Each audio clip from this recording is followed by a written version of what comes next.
and welcome to History 2023, Arkansas History. Lecture title, The Secession Crisis. The mid-1850s were, in some ways, the calm before the storm as far as Arkansas was concerned. Though the sectional disputes over slavery and states' rights had definitely made national politics more antagonistic, things had not yet escalated to the point of an actual crisis. The question of slavery in the Western Territories was still somewhat open, and so far the only major effect of this squabbling between North and South was the destruction of the Whig Party. For Arkansas, this seemed to actually make things simpler, as it left the power of the dynasty unchallenged at the moment, and despite the loose talk of secession that had occurred immediately after the Mexican War, the majority of people, there and elsewhere, didn't actually want it to come to that. The next few years, however, would change all of that dramatically, not only for the state, of course, but the nation as a whole. One of the things that had kept tensions from escalating too far during the furor over the Western Territories was the dividing line created by the Missouri Compromise. That is, the northern boundary of Arkansas extended west to the Pacific, well, to California now. Although this wasn't exactly written into the Constitution and could, in fact, be changed at any time, it had stood for a generation now and had become widely accepted by many in both sections as a natural division of the West. North of this line, free territories and states. South of this line, slave territories and states. This was part of what had made Southerners react so violently to the Wilmot Proviso, as it proposed to make everything north and south of the line free territory. That had been shot down, though, and even after the Compromise of 1850, there was hope that the line could still keep tensions in check somewhat. In 1854, though, the Missouri Compromise finally got blown to bits. If you'll recall from a couple lectures back, many Arkansas politicians had been advocating the creation of a federal road that would extend from Fort Smith west to California, which would not only link the Pacific coast with the Mississippi Valley, something everyone agreed was needed, but to do so by a relatively southern route that would give a boost especially to the development of slave territories and future slave states, which would help the South keep up with the North in the balance of power contest in Congress. For precisely that reason, though, Northern politicians did not want a Southern route. One of them, Democratic Senator Stephen Douglas of Illinois, proposing instead a centrally placed transcontinental railroad running from Chicago to San Francisco. To get Southern support for this proposal, Douglas included as part of his legislation a change that would make the Western Territories subject to, as it was called, popular sovereignty. In other words, regardless of where they were located, the people of a territory would get to vote on whether they wanted slavery or not. And thanks to some maneuvering by Douglas, this was passed into law as the Kansas-Nebraska Act, named for the Kansas and Nebraska territories most directly affected by this. This set off a free-for-all, especially in Kansas, which was A, just north of the Compromise line, and B, just west of slave state Missouri. We don't have time to get into all the details, but what happened was an influx of both northern and southern settlers into Kansas, hoping to get a majority for their own side. As we saw last time, the extremists on each side believed that the other was out to get them, and that they could not, therefore, afford to lose. Within a very short time, then, they were going from political manipulation and vote rigging to physical violence and, finally, out-and-out assassinations. By the late 1850s, numerous people on both sides had been murdered in what the newspapers were now calling Bleeding Kansas. As far as we can tell, Arkansans were not heavily represented in this back-and-forth lawlessness. Kansas was close enough that a few of them, looking to help claim it for the South, did head that way, but there was still a lot of available land in Arkansas itself to settle on, and the open, relatively dry prairies of the Great Plains were not something they had much experience with anyway. But, as in the rest of the South, they were aware of the events taking place there, well, partially aware, Southern papers tended to emphasize incidents of violence from Yankee settlers while ignoring incidents sparked by their own side. And to them, this really seemed to strengthen the argument of radicals like Senator Robert Johnson that it was no longer possible to peacefully coexist with the North, and that if they could not continue to be equals within the Union, then they ought to consider seceding and forging a new path. This argument, and I want to stress that it was one still held by only a minority of people, was further strengthened by a series of incidents during the latter half of the decade. We don't have time to go through all of these, but there are two that have often been regarded as especially important. The first was the creation of the Republican Party in the mid-1850s, based exclusively in the North and including in its official platform a commitment to blocking the further spread of slavery. This was the party Abraham Lincoln and other anti-slavery politicians latched onto at an early date, and which much of the North rapidly united behind. Not necessarily just to oppose the further spread of slavery, there were also economic and other issues involved, but that definitely was a big consideration. Though very few Republicans were calling for the outright abolition of slavery nationwide, this was not good enough for most Southerners, who feared that to have the West closed off to them, in effect, would lock them into permanent minority status.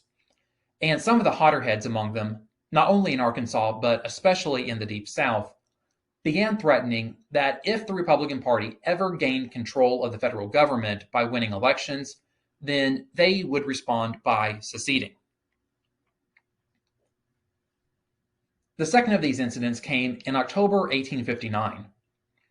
One of the more radical abolitionists, John Brown, who had already committed several murders in Bleeding, Kansas, seized the federal arsenal at Harper's Ferry in Virginia with a small group of supporters.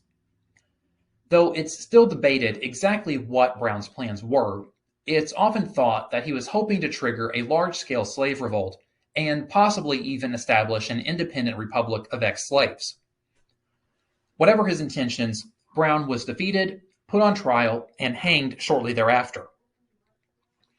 Though Southerners were angry enough at Brown for obvious reasons, what really outraged them, and to a degree genuinely frightened them, was the widespread support for Brown and his actions in the North, where he was lionized in many public addresses and by many politicians. Remember that the South was motivated in part by the fear of a slave revolt and what that might do, and once it started to get the impression that the North actually wanted that to happen, whether that was true or not. In short, many historians have looked to this as the moment when the moderate position in the South, Arkansas included, really started to collapse, and the advocates of secession began to gain momentum regardless of the possible consequences. The growing threat of open violence between North and South, though, was by no means the only thing on Arkansans' minds in the late 1850s. At what was probably not the most opportune moment, in all honesty, their attention was diverted by the appearance of the first real threat to the dynasty's political power in the last quarter century. At first glance, it might seem odd that the dynasty would only be seriously challenged now, after the collapse of the former Whig opposition. The Democratic Party was the only game left in town, and since the families of Conway, Sevier, and Johnson, and their assorted allies and supporters, had long used the party as a vehicle for their own advancement, one might think they would be stronger than ever. But that was precisely the problem. The Whig Party as an organization might be gone, but its members and other dynasty opponents were still around, and they had to go somewhere. So what this really meant was that the future political battles would be fought out within the Democratic Party itself. And by the 1850s, there were plenty of opponents of the dynasty, men who had grown tired watching this clique win election after election and then doing nothing with their positions except further line their own pockets and patronize their supporters. In truth, this was a little unfair to the reigning governor, Elias Conway, who, in point of fact, acted in a rather public-spirited manner during his time in office. Not only did he form the Arkansas Geological Survey to gather more information on the state's natural resources, especially in the western counties, he balanced the budget and actually left office with a surplus in the Treasury, while at the same time taking steps to finally improve the infrastructure somewhat. More swampland was drained, and it was at this time that the first railroad was constructed in Arkansas, a line between Hopefield on the Mississippi River and Madison on the St. Francis that opened for passengers in 1858. I think it's worth pointing this out because I may have given the impression that dynasty politicians were quite happy to leave the state in a rut while they made their fortunes, and in the case of men like Conway, this wasn't true at all. But it certainly was true that many of them, as Sevier had once acknowledged, had used their power in a corrupt manner, and resentment over this had built up over the years. So during the latter half of the 1850s, despite the landslide with which Conway had been reelected, there were plenty of people looking for a change in the state's political future.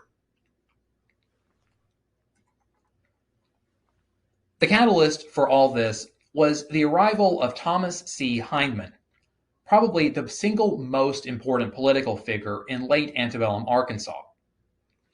Born in Tennessee in 1828, Hindman had become a lawyer and aspiring politician as a young man in Mississippi before relocating to Helena in 1854. Almost immediately thereafter, he jumped headlong into state politics, opening an anti-know-nothing newspaper, marrying into a politically connected family of local planters, and campaigning for and nearly winning election to Congress. He did all this through an eloquence in public speaking that, in the view of many observers, was unparalleled among Arkansas politicians, and an ambitious, hyper-aggressive personal manner that bordered on recklessness. Even his admirers were sometimes critical of his readiness to fight duels with anyone who crossed him, and after everything we've seen, to be criticized for that in Arkansas was really something. Because of its rising population, Arkansas's delegation in the House of Representatives had been upped from 1 to 2 seats after the 1850 census. It was the Northern District, including Helena, which Hindman had run for and narrowly lost in 1856, and in 1858 he tried again, this time with support from the dynasty. It might seem a little odd that these families would choose to back a young newcomer like him, but they evidently decided they could use a fellow with his dynamic energy and skills, and so they did, and this time he won. So up to this time, though he had probably already seen that there was some fertile ground for anyone wanting to challenge the dynasty's power, Hindman had no qualms about allying with it to satisfy his political ambitions. But in 1859, less than a year after getting elected to Congress, he decided that he wanted to take the seat of one of the 2 incumbent senators, William Sebastian, and began lobbying members of the state legislature to choose him instead. At this point, senior leaders of the dynasty decided that Hindman was, to put it bluntly, getting too big for his britches. And to be fair, they had a point. At 31, he was just barely old enough to qualify for senator in the first place, and had lived in Arkansas for barely 5 years. So the dynasty's refusal to simply let Hindman have his own way was understandable. However, they made 2 serious errors. First, they underestimated the popularity he had already gathered among Arkansas voters, and second, to make sure he couldn't score an upset, they pushed through a rules change in the state legislature that made it easier to renominate Sebastian, an act that played right into the hands of everyone who had been attacking the dynasty for its shameless manipulation of government. Hindman was furious, and so were his supporters, and from this point on, he declared open war against the dynasty, referring to its members in one newspaper editorial as, quote, a little stock-jobbing set of thick-headed politicians who peddled state offices around like they were trinkets. More importantly, he was proving to be almost as good an organizer as he was an orator, and in the next few months began building an anti-dynasty coalition across the state to take it on when Elias Conway ended his second term as governor the following year. So it was in this climate that the pivotal year of 1860 played out, in which Arkansans had to take part in two highly dramatic elections: the gubernatorial vote, which would be held in August, and even more importantly, the presidential vote in early November. To deal with the election for governor first, Elias Conway and other dynasty leaders had, true to form, put forward one of their own as his replacement, Richard Johnson, the younger brother of Senator Robert Johnson. You all know the Johnson family, right? They're good people. Stick with what you know. But Heinemann and the opposition were already on the attack. Rather than run for governor himself, he chose instead to stay in his congressional seat. Heinemann pulled off a major coup by allying with Henry Rector and convincing him to run for the position. This was definitely a shocker, since Rector himself had long been a part of the dynasty and was, to add insult to injury, Conway's first cousin. Heinemann also convinced Congressman Albert Rust of El Dorado, representing the state's southern district and another former member of the dynasty, to join with them. The contest that resulted was bitter and intensely personal. Virtually no substantial political issues were discussed at all, with Johnson and Rector each trying to outdo one another in presenting themselves as a friend of the common man against the special interests. Both men were, of course, members of the planter elite in reality, and attacks on the competence and honesty of the dynasty were a major theme. When the dust finally settled in August, the outcome was everything Heinemann could have hoped for. Rector defeated Johnson and became the new governor. He himself had won re-election to Congress, and so too had his new ally Rust. For the first time in Arkansas history, the dynasty had been thrown out of power after a quarter century of dominance. Though long-running dissatisfaction with the dynasty's policies and monopoly of power played a role in this, as did, probably, the influx of new arrivals to Arkansas during the 1850s who had little attachment to its members, Heinemann certainly deserved much of the credit for galvanizing its opponents into a new political movement. Exactly what this new movement might have done, or how it would have changed state politics on its own, is hard to say. Perhaps it would have led Arkansas in an entirely different direction. Perhaps it would have turned out to be just like the dynasty, using political office to line its members' pockets. Any long-term plans Heinemann and his allies may have had, though, were almost immediately overshadowed by the much bigger election following in November, the presidential race.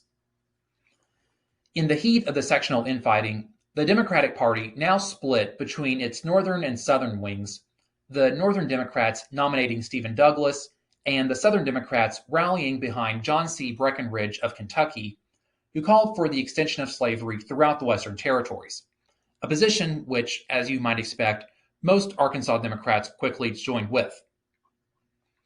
Meanwhile, some of the old-line Whigs scraped together a constitutional Union party behind John Bell of Tennessee, pushing for the slavery issue to simply be tabled in the interests of national unity. And then, too, there were the Republicans, who nominated Abraham Lincoln of Illinois for president on a platform of stopping the further spread of slavery, but not interfering with it where it already existed. Lincoln was not even on the ballot in Arkansas, which may not have been technically legal, but whatever. And even if he had, it's unlikely more than the smallest handful of people would have voted for him. So it was really a three-man race between Douglas and Breckinridge and Bell, and because Douglas had later backed away from his popular sovereignty formula and been critical of the doings of Southern settlers in Kansas, many of his former Arkansas supporters had abandoned him, Congressman Rust being one notable exception. In reality, then, Breckinridge and Bell were the two serious contenders for Arkansas's 4 electoral votes. As our textbook points out, despite their platforms, one can't say that Breckinridge was the candidate of those most supportive of slavery, because, in fact, Bell did best in the lowland counties where most of the planters, and therefore most of the slaves, were concentrated. Many of the planters, remember, had been Whigs, and were therefore not only traditionally hostile to Democrats of whatever stripe, they were also concerned about the economic disruption that might be caused by further sectional strife up to and including secession. By contrast, Breckinridge's core of support was the small farmers of the highland areas, who typically owned no slaves, but who were not by any means opposed to slavery as such, and who, moreover, were lifelong supporters of the Democratic Party. The whole episode just goes to show that state-level politics, in Arkansas or anywhere else, is rarely as straightforward as one might assume, and operates according to its own laws. One thing can be said pretty definitively, though. The more an Arkansas voter favored secession, the more likely he was to vote for Breckinridge. Hindman and his closest supporters, for example, had openly described themselves as Southern nationalists even before 1860, and were ardent backers of his campaign throughout the election. When the results came in on November 6th, they showed a clear statewide victory for Breckinridge and the Southern Democrats, who had won 53% of the vote, as opposed to 37% for Bell and just 10% for Douglas. As many people had feared, though, the national four-way split, particularly the division in the Democratic ranks, meant that Lincoln and the Republicans, united and concentrated in the more populous North, were triumphant. They had the White House and clear majorities in both houses of Congress, meaning that the very situation the Southern firebrands had warned about for several years, in which, they said, the South would be left with no choice but to secede, had come to pass. With the gauntlet having been thrown down, so to speak, many Southerners, especially those in the states of the Deep South, were more than ready to pick it up. On December 20th, 1860, South Carolina became the first state to secede, followed in order by Mississippi, Florida, Alabama, Georgia, Louisiana, and Texas, which together shortly formed the Confederate States of America, with its capital in Montgomery, Alabama, and Jefferson Davis of Mississippi selected as its first president. The question now was what the states of the Upper South, Arkansas included, would do. Though I don't consistently rely on our textbook for structuring the class, its account of where Arkansans stood on the secession issue in late 1860 and early 1861, and the dozens of little events that pushed them this way and that, really cannot be improved upon, and I strongly urge you to read those pages especially carefully. The bottom line, however, is this. Though a sizable faction in the state, led by Hindman and including the newly inaugurated Governor Rector, declared at once that the very fact of Lincoln's election was itself a cause for breaking up the Union, and were calling for a special legislative session to vote on the matter, like right now, the majority of Arkansas citizens could still be called Unionists. A handful of them either opposed secession on principle or, accurately or not, saw the entire flap as the fault of the slave-owning planter class that was trying to protect its own position. The overwhelming majority of them, though, were what might be called conditional Unionists. They believed in states' rights, the protection of slavery, and the right of secession, but they also believed in the natural goodness of the American Union, for which so many of their fellow citizens had fought and died over the years. Yes, the state should secede if it became absolutely necessary, but not until then. And the mere fact of the country having elected Lincoln, who hadn't done anything or even taken the oath of office yet, was not in itself grounds for secession. Newspapers like the Gazette in Little Rock and the Arkansian in Fayetteville, the latter controlled by the dynasty, which as a whole tended to lean Unionist itself, repeated this argument all through the winter. No, we obviously don't like Lincoln or what he represents, but he hasn't taken any hostile actions yet. Let's see what he does first and then decide if secession is warranted. It's in this context that we have to understand the clash at Fort Sumter in Charleston, South Carolina, which tipped the scales once and for all. As late as March 1861, though a special convention was in fact held in Little Rock to consider the issue, a narrow majority of its members voted against secession, hoping to keep delaying until people on both sides had calmed down a bit. The battle at Fort Sumter in April, though, changed all that. Or, more specifically, Lincoln's response to Fort Sumter, requesting an army of 75,000 volunteers to march on and subdue the Confederacy, changed all that.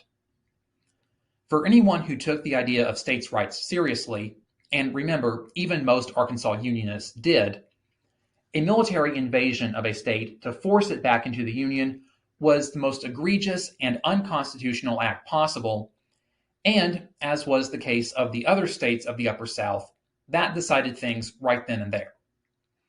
Most would have agreed with the words of a former Virginia Unionist who, when asked after Lincoln's announcement what the Union men of Virginia would do now, answered, "There are now no Union men in Virginia." A new convention was called, and this time, on May 6, 1861, its members, with one exception, Isaac Murphy of Madison County, voted unanimously in favor of secession. So 25 years after being admitted to the Union, Arkansas was back out. But this time, there was no doubt that it was doing so as part of a broader war. Next time, we'll look at how the state fared during the Civil War, although, needless to say, like everywhere else in the South, the short answer was not well at all.